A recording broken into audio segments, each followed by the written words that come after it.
If you woke up in Washington, D.C. this morning, you might have awakened to the sound of birds coughing. You're all getting a first-hand account and experience of the smoky summers that we have out west in places like Montana, and it gets old real fast.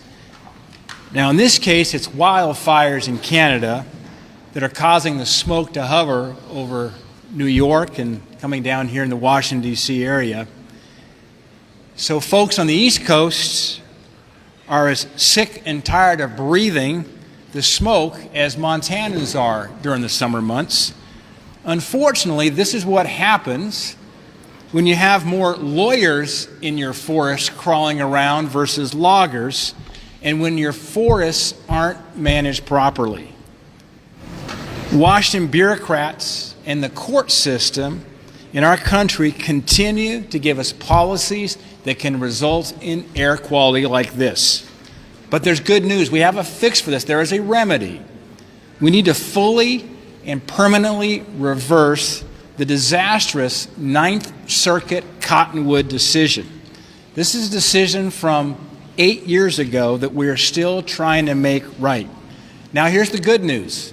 The past three administrations, sportsman groups, conservation groups have supported this fix. The support is broad, it's bipartisan. In fact, it passed most recently through the ENR committee by a voice vote. This would return some common sense forest management that will help with improving watersheds, improving wildlife, reducing risk of wildfires, and it's a great thing for workers, getting the timber industry back into the forests and supplying badly needed building materials. The bottom line is this: we either better manage our forests or our forests manage us. Good morning, friends. I have breaking news to share with you this Thursday. Though a default has officially been avoided, experts say that the debt ceiling deal between President Biden and Speaker Kevin McCarthy may negatively affect the United States economy. To help struggling Americans, lawmakers are looking into approving new guaranteed income programs. My dearest friends, please make sure that you watch until the end of this video for the complete details. Also, tomorrow I will be announcing several winners for the Walmart gift card giveaway. If you would like to enter the weekly giveaway, friends, all you'll need to do is click and like several of my videos and then comment below the keyword of each video that you watch. The more videos that you watch and then comment on, the greater your chances, my friends, of winning the giveaways. The debt ceiling fight is history, but economists are just beginning to assess how the deal that was signed into law last weekend will affect the U.S. economy. While the agreement did take the worst-case scenario of a default off the table, the solution to stave off that crisis may require some power from the economy for months and years to come. A rush of U.S. debt sales could lead to trading volatility and drain some liquidity from banks. Students that got a break on their student loans will see their purchasing power drop when they have to start making payments once again. And government spending will see cuts in some areas for at least 2 years.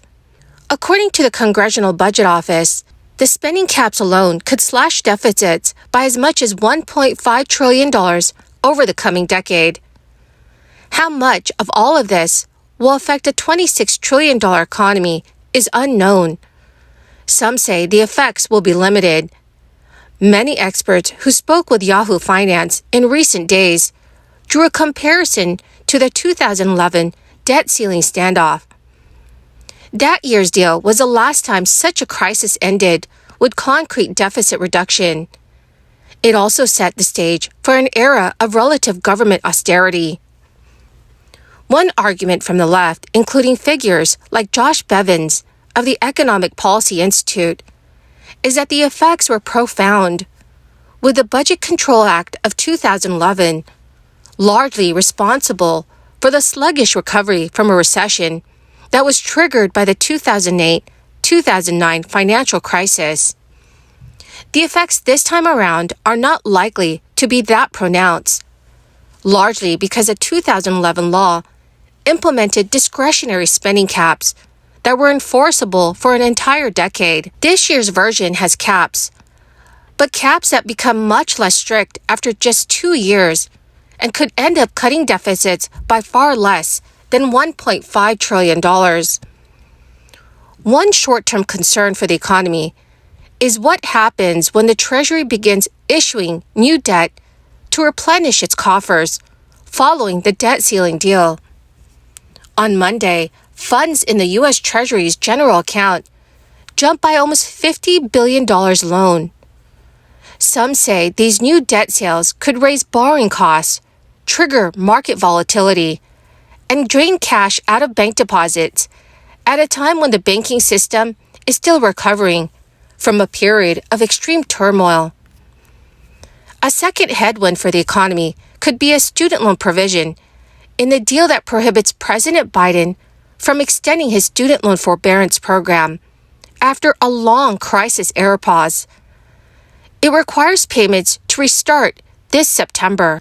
Over in Minneapolis, a guaranteed income program is beginning to process its payment to recipients today. The payment, which will be sent on June 20th, 2023, is part of the Minneapolis Guaranteed Basic Income Pilot Program, which began in June 2022 and is expected to pay recipients monthly cash payments through June 2024. 200 households were selected to receive these payments, and they can all spend the $500 payments in whatever way suits them best. Harris County, Texas officials announced a new pilot program dubbed Uplift Harris that would give low-income residents $500 a month of guaranteed income for up to 18 months to address poverty in the region. According to county officials, the $500 stipends will come from the Federal American Rescue Plan as part of a $20.5 million program operated by the Harris County Public Health Department. Once approved by Harris County commissioners, the state's largest county would be the first in Texas to test the program and adds its name to a list of other metropolitan areas, including Cook County, which represents Chicago, and Los Angeles County. The guaranteed funds would help families meet their basic needs like paying rent, buying groceries, transportation, or childcare. Analysts will track how effective these guaranteed income programs are in helping low-income households. Well, my amazing and most dearest friends, that is the end of my daily stimulus update video for this morning. My dearest friends, thank you very, very much for being here and for being part of this community. To say thank you and to show my appreciation, I'll be announcing several winners this coming Friday for the Walmart gift card giveaway. If you would like to enter these weekly giveaway, friends, all you would need to do is click and like several of my videos and then comment below the keyword of each video that you watch. The more videos that you comment on, my friends, the greater your chances of winning the giveaways. Thank you and have a wonderful and very blessed Thursday.